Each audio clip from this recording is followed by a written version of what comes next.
अस्सलामु अलैकुम वरहमतुल्लाहि वबरकातुहू। नहमदुहु व नुसल्ली अला रसूलिहिल करीम, अम्मा बाद। अऊज़ु बिल्लाहि समीइल अलीम मिनश शैतानिर रजीम। बिस्मिल्लाहिर रहमानिर रहीम।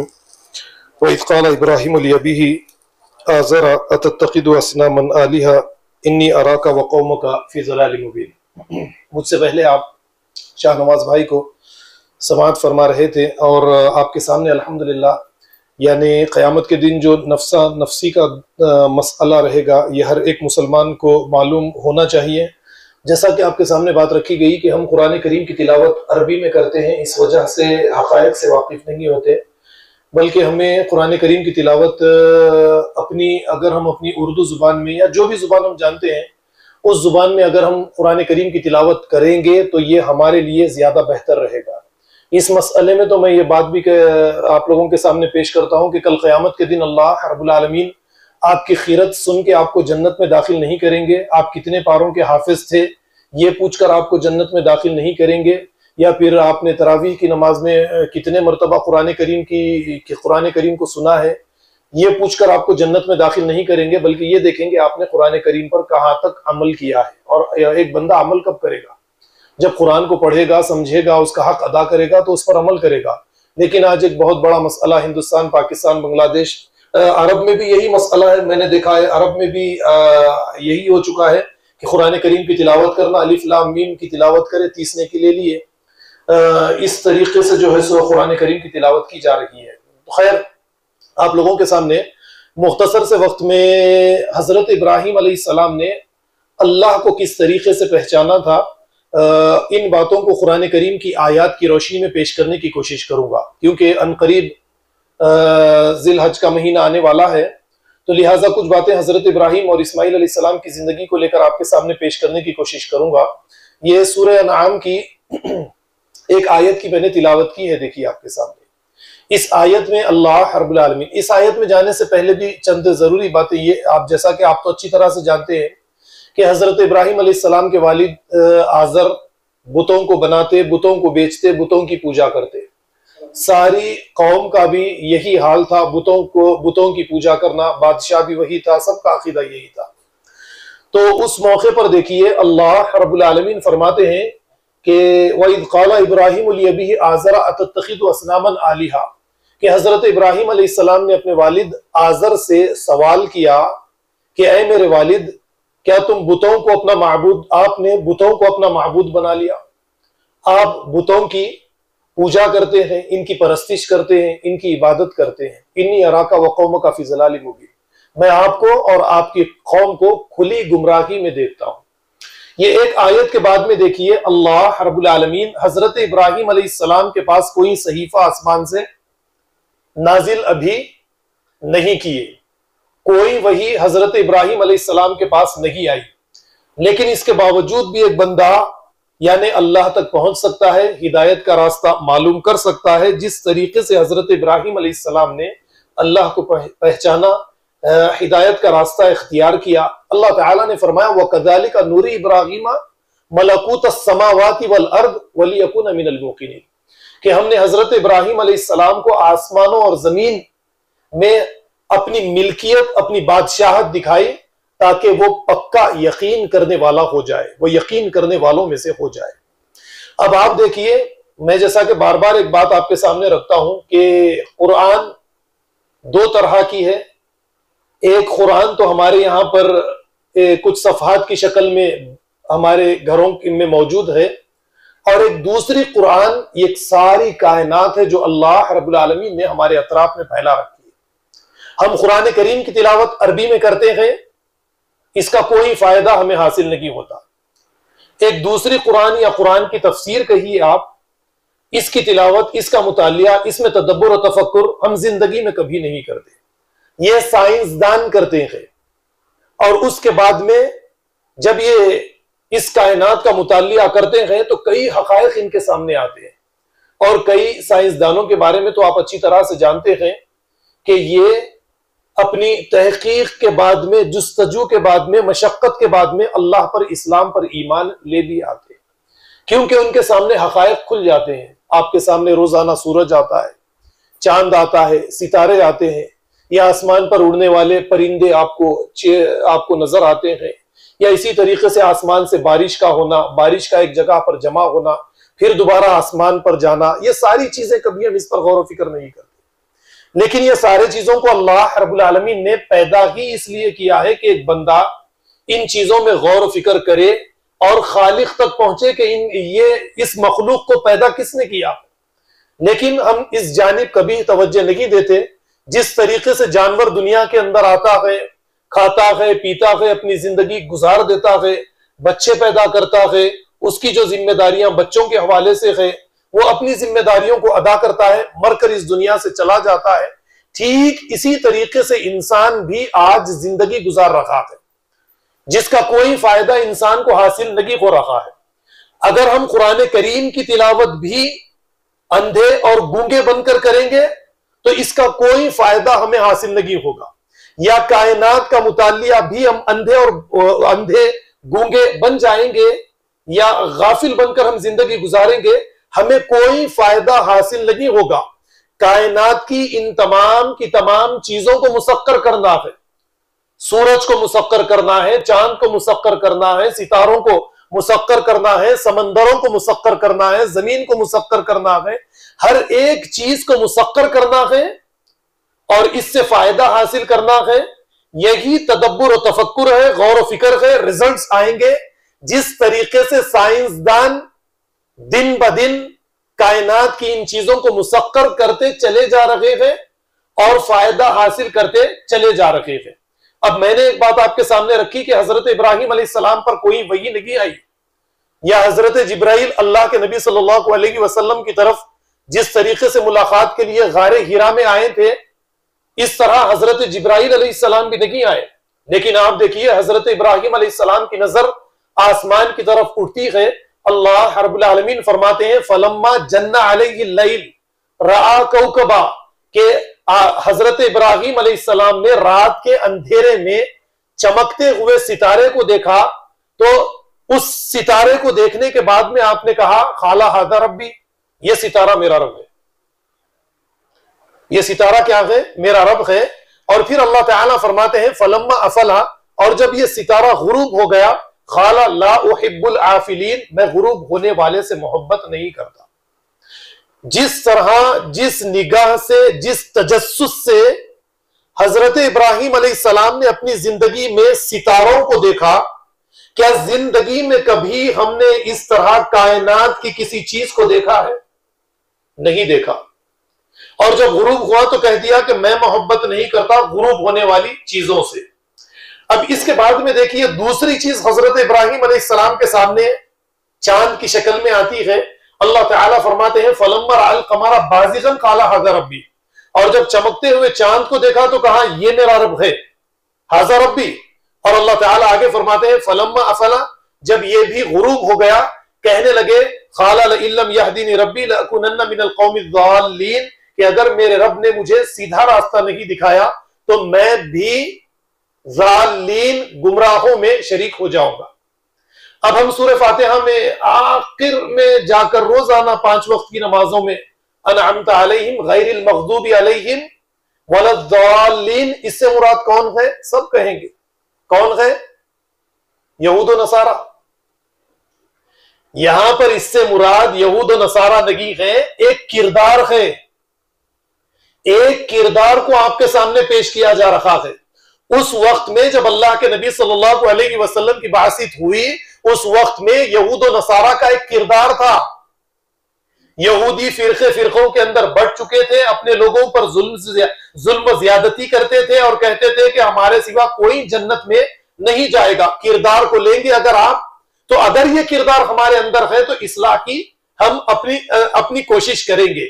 अगर किरदार के बजाय जिंदगी भर यहूदियों को लेकर बैठ जाएंगे तो हम अपनी इस्लाह कहां से करेंगे? ईसाइयों ने हजरत ईसा अलैहिस्सलाम को अल्लाह का बेटा बना दिया, मरियम को कहीं पर अल्लाह की बीवी कह दिया, फिर 3 में से एक यानी अल्लाह का शरीक करार दे दिया। तो उस किरदार को रखकर यह बताया जा रहा है कि ये गैरिल मग़दूबी अलैहिम वलद्दालिन, हम कहते हैं आमीन। अब किरदार को अपने सामने रखिए, इस्लाह का मौका मिलेगा। किरदार को सामने नहीं लेंगे, 2 फिरकों को, दो कौमों को सामने लेंगे तो कभी हमारी इस्लाह हरगिज नहीं होगी।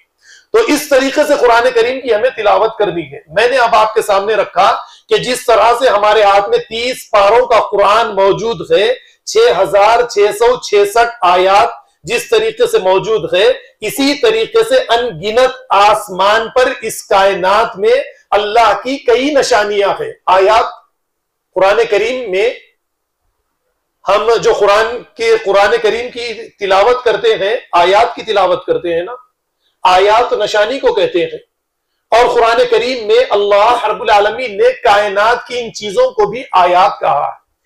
कुछ आयात आपके यहां पर 6666 आयात आपके यहां पर कुरान करीम की शक्ल में, लेकिन अनगिनत बेशुमार, आप जिसे गिन नहीं सकते, कायनात की शक्ल में आपके अतराफ मौजूद है।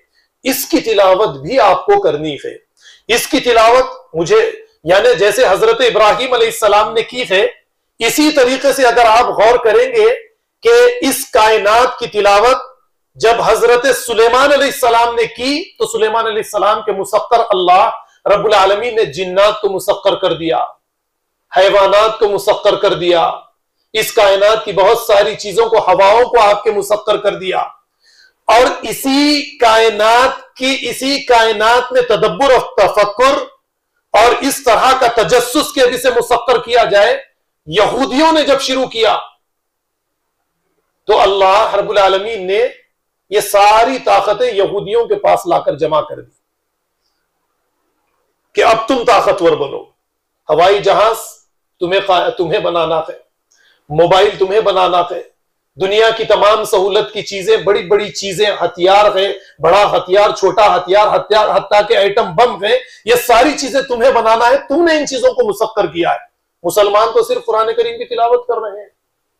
कुरान कहता है कि मुसक्कर करो इन चीजों को। मुसलमान मुसक्कर करने के बजाय बस सवाब हासिल करते चले जा रहे थे। तो ठीक है, इन्हें सवाब मिलेगा, तुम मुसक्कर करो, तुम्हें दुनिया में सारी अक़वाम पर तुम्हें गालिब कर दिया जाएगा। हर एक चीज की इजाद अब तुम करोगे। मुसलमान भी तुम्हारे मोहताज बनकर रहेंगे। जब तक मुसलमानों ने इस कायनात को मुसक्कर किया, सारी चीजें मुसलमानों के कदमों में लाकर रख दी गई थी। मुसलमानों ने कुछ ही सालों के अंदर सारी दुनिया पर गालिब आ चुके थे। सारी दुनिया की अक़वाम इनका तवाफ करती थी, इनके बताए हुए उसूल इख्तियार करती थी, इनके क़वानीन सारी दुनिया के अंदर चलते थे। आज इनके क़वानीन नहीं चलेंगे, क्योंकि इन्होंने इस मुसक्कर करने वाली ताकत को छोड़ दिया।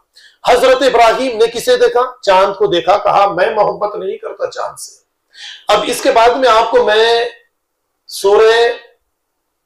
सूरह अनाम की आयत नंबर 179 है, देखिए आप, बड़ी बेहतरीन आयत है। यहां पर अल्लाह रब्बुल आलमीन ने फरमाया, इन्ना फी खल्क़िस समावाति वल अर्दी वख्तिलाफिल लैली वन नहारी लआयातिन लिउलिल अलबाब अल्लज़ीना यज़कुरूनल्लाह क़ियामन व क़ुऊदन व अला जुनूबिहिम व यतफ़क्करूना फी खल्क़िस समावाति वल अर्दी रब्बना मा खलक़्ता हाज़ा बातिला सुब्हानका फ़क़िना अज़ाबन नार इन्ना फी खल्क़िस समावाति वल अर्द।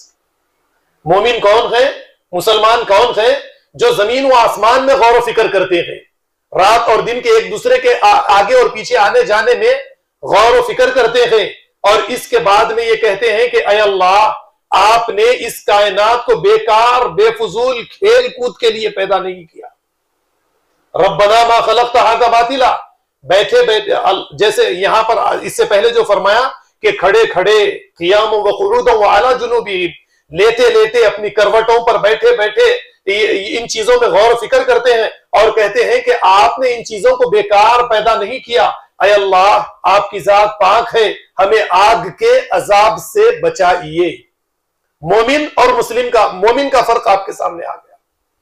अब मुसलमान और मोमिन कौन है, ये भी जरा सा जान लीजिए। मुस्लिम बना है सलीम से, जिसके मायने आते हैं सलामती के। तो मुसलमान जो होता है, ये इसकी फितरत में ये चीज है, ये हर मसले में अपने लिए सलामती चाहता है। मशक्कत की जिंदगी सामने आई, नगी मुझे सलामती चाहिए, यानी हर मसले में ये सलामती चाहता है।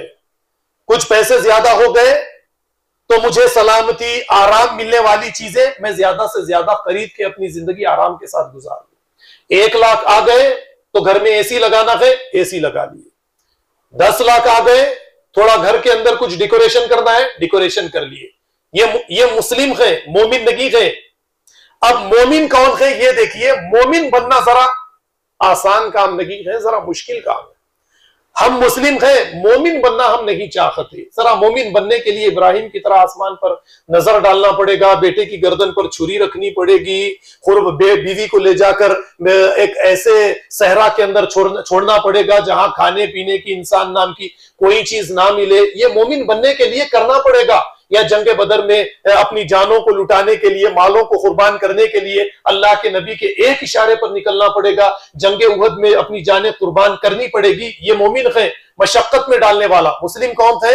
अपनी जिंदगी में आसानियां देखने वाला। 1 लाख आ गए, घर में फैन है, सीलिंग फैन है, टेबल फैन है, वॉल फैन है, अब क्या चाहिए?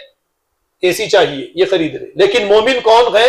1 लाख आ गए, पड़ोसी को जरूरत है इलाज के लिए, वगैरह वगैरह के लिए, तो मोमिन अपनी जरूरत को रोककर दूसरे की जरूरत, अपने आप को मशक्कत में जो डालकर दूसरों की जरूरियात की तकमील करता है, ये होता है मोमिन। इसीलिए सूरह हुजरात में कहा गया, खालतिल आराबु आमन्ना कुल लम तुमिनु वलाकिन कुलू अस्लमना वलम्मा यदखुलिल ईमानु फी कुलूबिकुम। बद्दू कहते हैं कि हम मोमिन हो गए। ऐ नबी आप कह दीजिए कि तुम मोमिन नहीं हुए, तुम सिर्फ अपने आप को अभी मुस्लिम कहो। तुम्हारे अंदर वो तब्दीली नहीं आई जो तब्दीली सहाबे कराम के अंदर आई।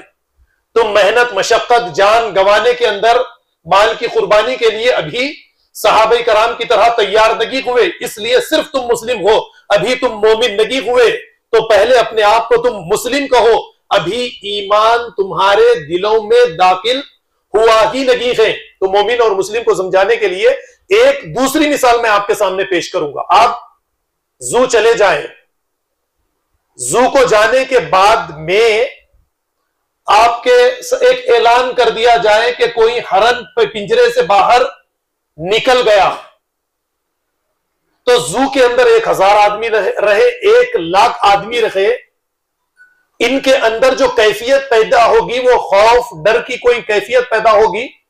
सुनने के बाद कान झटकेंगे, हरन है, क्या होगा, कोई नुकसान पहुंचाएगा? कोई नुकसान नहीं पहुंचाएगा। किसी के अंदर डर और खौफ की कोई कैफियत पैदा होगी? नहीं होगी। अब फिर चलिए आगे की तरफ ले जाता हूं मैं आप लोगों को। इसी जू के अंदर यह ऐलान कर दिया जाए कि पिंजरे से एक शेर निकल गया है। अब आपकी कैफियत, या 1 लाख 1000 आदमी जो जू के अंदर मौजूद रखे, उनकी क्या कैफियत होगी? सब के सब अपनी जान बचाने के लिए एक दूसरे से दूर भागेंगे, अपनी औलाद को, अपने माल को सेफ करने की कोशिश करेंगे या नहीं करेंगे? करेंगे। तो यही मामला मोमिन का इस दुनिया के अंदर खुदा को बिना खुदा को देखे बगैर इस तरीके से खुदा से डरता है कि खुदा मेरे करीब खड़ा है, मुझे देख रहा है, मेरी बातों को सुन रहा है, मेरी हरकत पर उसकी नजर है, और एक दिन वो मेरा हिसाब व किताब लेगा। तो मोमिन खुदा को बिना देखे खुदा से इस तरह डरता है जैसे खुदा उसके सामने हमेशा के लिए खड़ा है। तो ये मोमिन और मुस्लिम का फर्क है। हम क्या है? मुस्लिम है। कभी मस्जिद में चले जाए तो इस तरीके का खौफ हमारे दिल में पैदा नहीं होता। लुप्पा डुप्पी करते वक्त में कभी इस तरीके का खौफ पैदा नहीं होता। लेन देन के मामले में भी कुछ मसला आ जाए, कभी इस तरीके का खौफ पैदा नहीं होता। तो हजरत इब्राहिम अलैहिस्सलाम ने जिस तरह अल्लाह को तलाश किया, उस तरीके से अल्लाह को तलाश करेंगे तो ये कैफियत, ये किरदार हमारे अंदर पैदा होगा, जिस किरदार की जरूरत आज दुनिया के तकरीबन 99% मुसलमानों के लिए जरूरी है। हजरत इब्राहिम अलैहिस्सलाम ने 3रे नंबर पर सूरज को आप ले आए। अल्लाह ताला फरमाते हैं, फलम्मा रअा शम्स बाज़िगतन क़ाला हाज़ा रब्बी। हजरत इब्राहिम अलैहिस्सलाम ने चमकते हुए सूरज को देखा, कहा हाँ ये सूरज मेरा रब है, हाज़ा अकबर, ये सबसे बड़ा है। और फिर अल्लाह ताला फरमाते हैं, फलम्मा अफलत, ये भी जब आंखों से गायब हो गया, गुरूब हो गया, हजरत इब्राहिम अलैहिस्सलाम कहने लगे, खाला या कौमी इन्नी बरीउम मिम्मा तुशरिकून, ऐ मेरी कौम के लोगों, तुम सूरज चांद सितारों को, बुतों को अल्लाह के साथ शरीक करते हो, मैं तुम्हारे इस शिर्क से बेजार हूं। अब शिर्क से बेजारगी का इजहार हजरत इब्राहिम अलैहिस्सलाम ने सारी कौम के सामने किया, और आप शिर्क से बेजारगी का इजहार करने के लिए 5 वक्त मस्जिद को जाते हैं, और वही काम जो हजरत इब्राहिम अलैहिस्सलाम ने किया था, यही काम को दोहराते गए रोजाना 5 वक्त। आपका चेहरा खाने काबा की तरफ, यह समझिए कि आपकी निगाह आसमान पर लग चुकी है। अब आप आसमान पर अल्लाह को यानी तलाश करने के लिए तजस्सुस में हैं, अल्लाह की तलाश के लिए आप परेशान हैं, परेशान हाल हैं कि मैं अपने रब को तलाश कर लूं, अल्लाह के करीब पहुंच जाऊं, अल्लाह को पहचान लूं, अल्लाह की मारिफत हासिल कर लूं। और फिर आपको अल्लाह नजर आ गया, और फिर आपने अल्लाहु अकबर कहकर तकबीर तहरीमा मान ली। सारे बुतों की बड़ाई, सारी कायनात में जितनी ताकतवर चीजें, इन तमाम चीजों का आपने इनकार कर दिया, और एक अल्लाह के बड़े होने का आपने इकरार कर लिया। हजरत इब्राहिम ने जो कलिमात अदा किए, वही कलिमात अब आप अदा करने लगे। इन्नी वज्जहतु वजहिया लिल्लज़ी फ़तरस्समावाति वल अर्दा हनीफ़न वमा अना मिनल मुशरिकीन, कि मैं अपने चेहरे को यकसू होकर उस जानिब करता हूं जिसने आसमानों और जमीन को पैदा किया, और मैं हनीफ यानी यकसू हर चीजों से मैंने अपने आप को काट लिया है। हजरत इब्राहिम अलैहिस्सलाम के बारे में क्या फरमाया? हनीफन वमा काना मिनल मुशरिकीन। हजरत इब्राहिम हनीफ थे, वो मुशरिकों में से हरगिज नहीं थे, और आप भी यही कलिमात को दोहराते, फिर इसके बाद में शिर्क करते। अब वो शिर्क, बुरा लगे तो माफी चाहता हूं, वो फिरकों की शक्ल में रखे, वला तकुन मिनल मुशरिकीन इन्नल लदीना फर्रकू दीनहुम व कानू शिया, तुम मुशरिकों में से मत हो जाओ जिन्होंने दीन में फिरके फिरके बनाकर शिर्क किया, और जो कुछ उनके पास है उसी में खुश रखे। दूसरे के पास हक है तो उसको कबूल करना नहीं है, क्योंकि यह हक मेरे फिरके में नहीं है। दूसरे के फिरके में कोई अच्छा बड़ा आलिम है, मुझे कबूल करना नहीं है, क्योंकि मेरे फिरके का आलिम नहीं है। दूसरे के फिरके के किसी मुसन्निफ ने कोई बड़ी बेहतरीन किताब लिखी है, कबूल नहीं करेंगे, क्योंकि मेरे फिरके के, मैंने पिछले दर्स के मौके पर ही बहुत सी बातें आपके सामने रखी। वो रहमानी साहब है, देखिए यूट्यूब पर, फरहत हाशमी इखवानी, जाकिर नायक इखवानी, इसरार अहमद इखवानी, हसन बन्ना इखवानी, मौदूदी इखवानी, सिर्फ मेरे फिरका, मेरे दायरे में जो है सब ये क्या है, जन्नती है, इन्हीं को सुनना चाहिए, इसके अलावा जौन है उसको नहीं सुनना चाहिए। एक उसूल तो हमने ही बनाया था, एक हदीस को रखकर कि शैतान अबू हुरैरा को जब बैतुल माल की निगरानी पर मुकर्रर किया गया तो आकर चोर समझकर शैतान को पकड़ लिया, तो कहा कि एक चीज सिखाऊंगा, आयतल कुर्सी का वाकया तो आप जानते हैं ना। वो फिर आके अल्लाह के नबी के पास बताया गया, तो अल्लाह के नबी ने कहा कि शैतान है, था तो बहुत अच्छी बात, तो बहुत अच्छी सिखा के गया, लेकिन शैतान है। अब हमारे भाई ये कहते हैं, एक जमात के भाई ये कहते हैं कि देखो भाई, अच्छी बात अगर शैतान से भी मिल जाए तो क्या करना चाहिए, ले लेना चाहिए। अब फिर उसके बाद में यूट्यूब पर बैठकर हमारे उलमा मसाजिद में बैठकर ये कहते हैं कि अच्छी बात मोहम्मद ये नहीं सुनाता, नहीं लेना, कहीं को हमारे फिरके का नहीं है।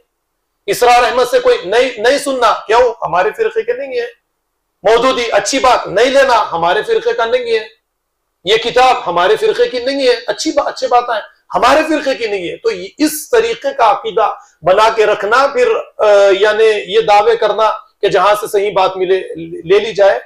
तो यहां तक मैंने आपके सामने आयात रखी, तो बताने का मकसद यही था, जैसा इससे पहले भी बरकत को लेकर मैंने आपके सामने कुछ बातें रखी।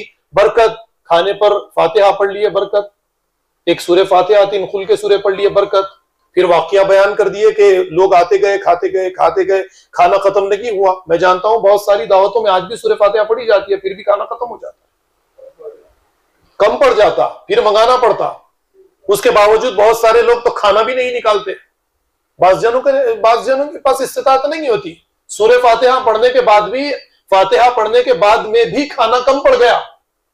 समझने में हमने यानी इन चीजों को हमने समझा नहीं।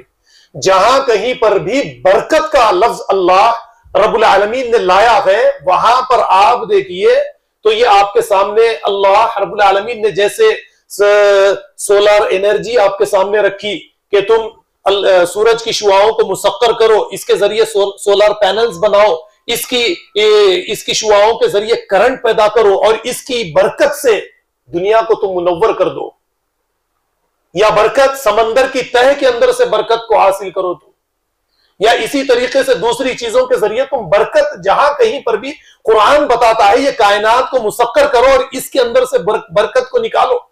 आप अगर इस टाइडल एनर्जी के बारे में भी आप जानते हैं, समंदर की वेव्स को लेकर करंट बना लिया जाता है, यह है बरकत। कुरान इस बरकत की तरफ आपको मुतवज्जे करता है। लेकिन अल्लाह के नबी के बाल में बरकत, शेख अब्दुल कादिर जिलानी की नालैन में बरकत, नबी की नालैन में बरकत, अल्लाह के नबी के कपड़े में बरकत, अल्लाह के नबी के मिसवाक में बरकत, बुजुर्गान दीन के बालों में बरकत, उनके कपड़ों में बरकत, उनकी किताब में बरकत। ये किन बातों में मुसलमान पड़ गए हैं? जबकि आप अच्छी तरह से जानते, वो वाकया भी आप जानते होंगे कि ये बयान कर दिया जाता है खालिद बिन वलीद अपनी टोपी में अल्लाह के नबी सल्लल्लाहु अलैहि वसल्लम के बाल लगाते, हर एक जंग इस बाल की बरकत से जीत जाया करते थे। एक जंग में आप टोपी पहनकर जाना भूल गए और मुशरिकीन या कुफ्फार मुसलमानों पर गालिब आ गए और मुसलमान जंग हार रहे थे। जब हजरत खालिद बिन वलीद ने सर पर अपने हाथ रखा तो पता चला कि आज टोपी पहनकर नहीं आए, लिहाजा आज इस जंग का जीतना हमारे लिए मुमकिन नहीं है।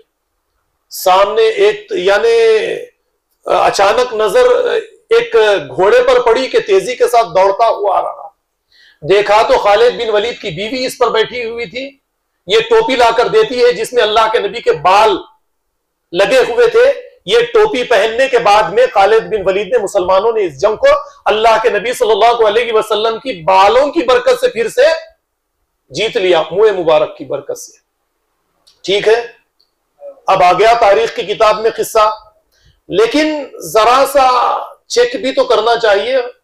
अल्लाह के नबी सल्लल्लाहु अलैहि वसल्लम जंगे उहद में मौजूद है, दाढ़ी के सारे बाल है, सर के सारे बाल अल्लाह के नबी के मौजूद है। क्या ये जंग मुसलमानों ने अल्लाह के नबी की मौजूदगी में जीती या हारी? आप बताइए, हारी या नहीं हारी?